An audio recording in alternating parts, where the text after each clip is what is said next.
Hey, what's going on, everyone? Bass here. So today I want to talk about one of, if not the best in-season free agent signings in the entire NFL, and that is with Rasul Douglas. Now, if we take a flashback to October 6th, the Packers signed Rasul Douglas off of the Arizona Cardinals practice squad less than a week after, which was week 4. Jair Alexander went down with that shoulder injury. The Packers needed some cornerback depth. Now, there's something very important that also happened that day. The Panthers had traded for Stephon Gilmore. Now, a lot of Packers fans really wanted Stephon Gilmore. The Panthers only gave up a 6th-rounder, and a lot of people were left wondering, why couldn't the Packers offer that? Jair went down. We need a corner. Why not trade for Stephon Gilmore? Problem was, it was kind of a money thing. I think his cap hit right now with the Panthers is $6.6 million, just money the Packers did not have.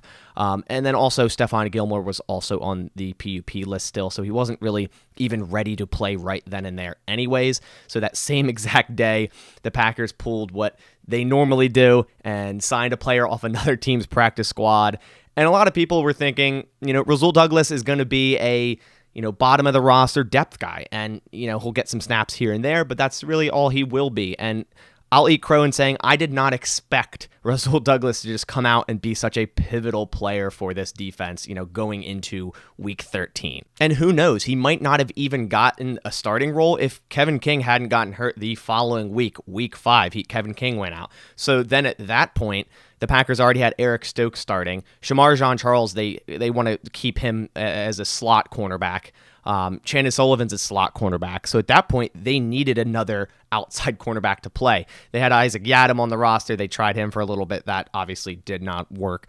In comes Rasul Douglas, thrown right into the starting cornerback role in week 6 before getting any snaps in Green Bay. In that game alone, week 6 versus Chicago, Douglas only allowed 3 receptions on 6 targets for 32 yards and a 66.0 pass rating, and also made 5 tackles. And ever since that game, Douglas has seen 40-plus snaps, 50-plus snaps in all of but one game, and mainly has been our starting cornerback opposite Eric Stokes and or Kevin King. Douglas pretty much won the game in Arizona with that game-sealing interception against his former team. Basically a drive that looked like the Arizona Cardinals were going to go down, score, and beat the Green Bay Packers, knock it on the door right on the goal line. Throw a fade route to the outside to the right to A.J. Green, and Rasul Douglas jumps that fade route, gets the game-sealing interception, and he pretty much said, I knew the check, I heard the check.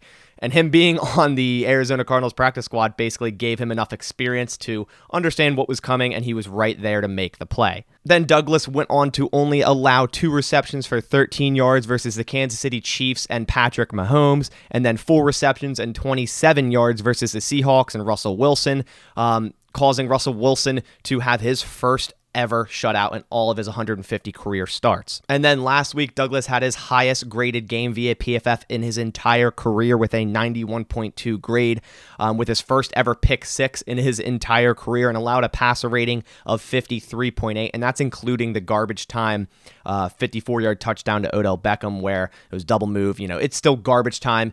It still counted against Rasul, but that's still, with that counting, he still only allowed a 53.8 passer rating, and if that wasn't the case, it would be much, much lower than that. Now, if we go ahead and take a look and compare his stats to other cornerbacks in the league since week 6, considering that was his first game, so it's only fair to match that duration from week 6 to week 12, and then also 80% of snaps of cornerbacks that are actually playing on defense. This is how Rasul faces up against other cornerbacks. He's 4th in reception percentage with a 52.3%. He's allowed 23 on 44 targets. He's 10th lowest in missed tackle percentage at 7.9%. He's 2nd overall in total tackles with 35. He's tied for 2nd overall in interceptions with 2. He's tied for 9th in pass breakups with 4.